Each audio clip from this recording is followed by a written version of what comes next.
NSS general സെക്രട്ടറിയെ നേരിൽ കാണുമെന്ന് UDF കൺവീനർ അടൂർ പ്രകാശ്. NSSുമായി അകൽച്ചയല്ല. സുകുമാരൻ നായർക്ക് CPMനോട് അനുഭവമുള്ളതായി തോന്നുന്നില്ല എന്നും അടൂർ പ്രകാശ് പറഞ്ഞു. ഒരിക്കലും തിരിച്ചടിയാവില്ല. NSS ജനറൽ സെക്രട്ടറി അദ്ദേഹത്തിൻ്റെ അഭിപ്രായം പറഞ്ഞു. ആ അഭിപ്രായം പറഞ്ഞതോടൊപ്പം തന്നെ അദ്ദേഹം മറ്റൊരു കാര്യം കൂടി പറഞ്ഞു. സമദൂര സിദ്ധാന്തം അദ്ദേഹം ആവർത്തിച്ച് പറയുന്നുണ്ട്. ഒരു സമുദായവുമായി UDFനെ സംബന്ധിച്ചിടത്തോളം ഒരു തർക്കവുമില്ല, ഒരു അകൽച്ചയും അല്ല. സമവായ ശ്രമം എന്ന് പറയുമ്പോൾ അദ്ദേഹം പറഞ്ഞിട്ടുള്ള കാര്യങ്ങളൊക്കെ എല്ലാ ചാനലിലും വന്നതാണ്. ഞങ്ങളെ സംബന്ധിച്ചിടത്തോളം അക്കാര്യത്തിൽ ഞങ്ങൾക്കൊരു ആശങ്കയില്ല. അദ്ദേഹത്തെ കാണേണ്ട സമയത്ത് അദ്ദേഹത്തെ കാണും. അദ്ദേഹത്തോട് ഒരു അഭിപ്രായ വ്യത്യാസവും ഇല്ല. അദ്ദേഹം CPMന് കീഴടങ്ങിയെന്ന് തോന്നുന്നുണ്ട്, അല്ലെങ്കിൽ LDFന്റെ ഒരു സംവിധാനത്തോട് ഒരിക്കലുമില്ല. ഒരു കാരണവശാലും അങ്ങനെ ഒരു ചിന്ത ഞങ്ങൾക്കില്ല.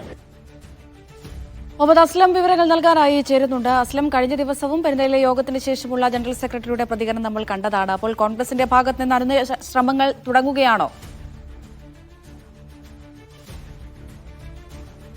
അങ്ങനെ പെട്ടെന്നുള്ള അനുനയത്തിലേക്ക് പോകേണ്ടതില്ല എന്ന കോൺഗ്രസിന്റെ ഒരു തീരുമാനം കഴിഞ്ഞ ദിവസം പുറത്തു വന്നിരുന്നു. അതിന് സമാനമായ രീതിയിൽ തന്നെയാണ് വളരെ അത്ര രൂക്ഷമായ അല്ലാത്ത ഭാഷയിലാണെങ്കിൽ പോലും പറയുന്നത്.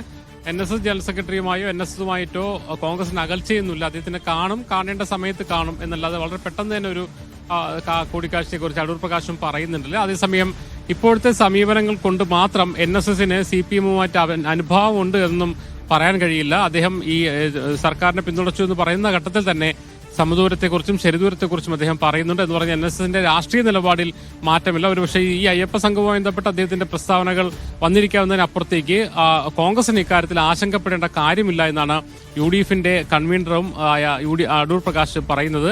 അതോടൊപ്പം തന്നെ NSSനെ തള്ളിക്കളഞ്ഞുകൊണ്ടോ അല്ലെ NSSനെ വിമർശിക്കാനോ ഒന്നും അടൂർ പ്രകാശ് തയ്യാറാവുന്നില്ല. പകരം അവർക്ക് അവരുടെ അഭിപ്രായങ്ങൾ പറയാനുള്ള അവകാശമുണ്ട്.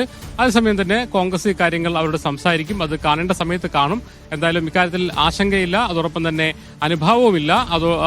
അതുകൊണ്ട് തന്നെ മാത്രമല്ല കോൺഗ്രസിന് എന്തായാലും NSSുമായിട്ടോ ഏതെങ്കിലും സാമുദായ സംഘടനകളായിട്ടോ അകൽച്ച ഇല്ല എന്നുകൂടി പറഞ്ഞു വെക്കുന്നുണ്ട് UDF കൺവീനർ അടൂർ പ്രകാശ്. ശരി അസ്ലം.